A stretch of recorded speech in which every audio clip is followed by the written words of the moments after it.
सत्ता स्थापनेसंदर्भात दिल्लीत पार पडलेल्या महायुतीच्या बैठकीसंदर्भात अनेक चर्चा रंगल्या आहेत।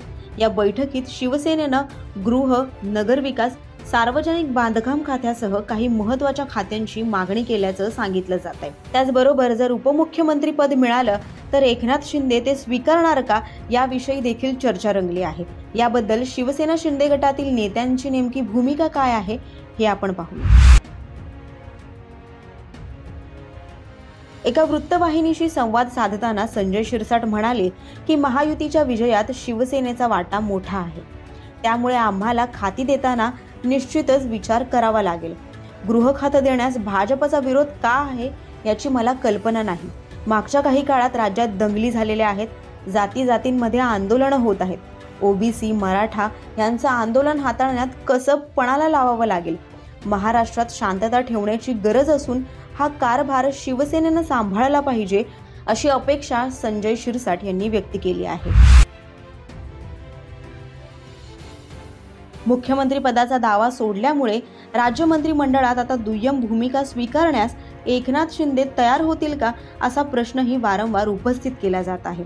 त्यावर बोलताना संजय शिरसाट म्हणाले की एकनाथ शिंदे हे फकीर टाईप माणूस आहेत। ते काय सोडतील, काय घेतील याचा काहीही अंदाज बांधता येत नाही। कदाचित ते उपमुख्यमंत्री पद स्वीकारणारही नाहीत, कदाचित ते स्वीकारतीलही किंवा फक्त पक्षाचे प्रमुख म्हणून राहतील। त्यामुळे त्यांचा कोणताही अंदाज बांधता येणार नाही असं शिरसाट म्हणाले। तसंच जर एकनाथ शिंदे यांनी उपमुख्यमंत्री पद स्वीकारलं नाही तरी शिवसेनेकडे एक उपमुख्यमंत्री पद राहणारच असंही संजय शिरसाट यांनी सांगितले। ते म्हणाले की शिंदे जर उपमुख्यमंत्री होण्यास तयार नसतील तर ते पद पक्षातील इतर नेत्याला दिले जाईल। शिवसेनेला उपमुख्यमंत्री पद मिळणार असेल तर ते आम्ही सोडणार नाही। मुख्यमंत्री पदावरचा आमचा दावा संपलेला नाही। भाजपला कोणतीही अडचण येऊ नये म्हणून आम्ही तो निर्णय भाजपच्या पक्षश्रेष्ठींवरती सोपविला आहे असंही संजय शिरसाट यांनी अधोरेखित केलं। ज्या कुणाचं नाव वरिष्ठ नेते जाहीर करतील त्यांचं आम्ही मनापासून अभिनंदन करतो, त्यांना शुभेच्छा देतो। नाव जाहीर झाल्यानंतर असलेल्या मुख्यमंत्र्याचा कार्यकाल किती असेल किंवा कोणाला कोणते मंत्रिमंडळ, कोणती खाती वाटप केल्या जातील या संदर्भाचा सर्वस्वी निर्णय हे तिन्ही नेते एकत्र बसून घेणार आहेत। दरम्यान शंभूराज देसाई यांनी देखील या संदर्भात आपली भूमिका स्पष्ट केली आहे। एकनाथ शिंदे यांचा प्रशासनातील प्रदीर्घ अनुभवाचा राज्याला फायदा व्हावा यासाठी त्यांनी सरकारमध्ये असावं असा शिवसेनेतील आमदारांचा आग्रह आहे असं ते म्हणाले।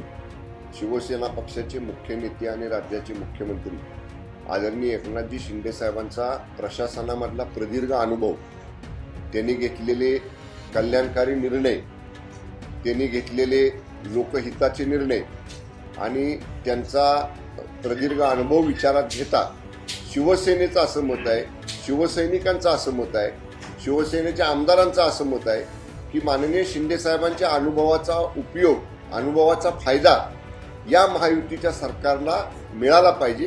त्यामुळे आम्ही आग्रही आहोत, सगळे आमदार, सगळे शिवसैनिक, सगळे माजी मंत्री आम्ही आग्रही आहोत की माननीय शिंदे साहेबांनी सत्तेमध्ये, शासनामध्ये त्यांचं योगदान, त्यांचं मार्गदर्शन, त्यांच्या मार्गदर्शनाखाली त्यांचा सहभाग हा शासनामध्ये असला पाहिजे यासाठी आम्ही सगळे आग्रही आहोत। हे बघा, एकदा 2 दिवसापूर्वी पक्षाची भूमिका, शिवसेनेची भूमिका ही आमच्या पक्षाचे मुख्य नेते आणि मुख्यमंत्री माननीय एकनाथजी शिंदे साहेबांनी ठाण्यातल्या पत्रकार परिषदेमध्ये स्पष्ट केलेली आहे। तीच भूमिका पक्षाची आहे।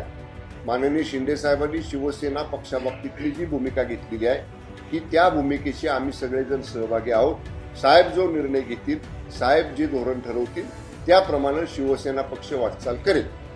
दरम्यान दिल्लीनंतर आज महायुतीची बैठक मुंबईत पार पडणार आहे, त्यामुळे या बैठकीतून नेमका कोणता निर्णय समोर येईल हे पाहणं आता महत्त्वाचं ठरेल।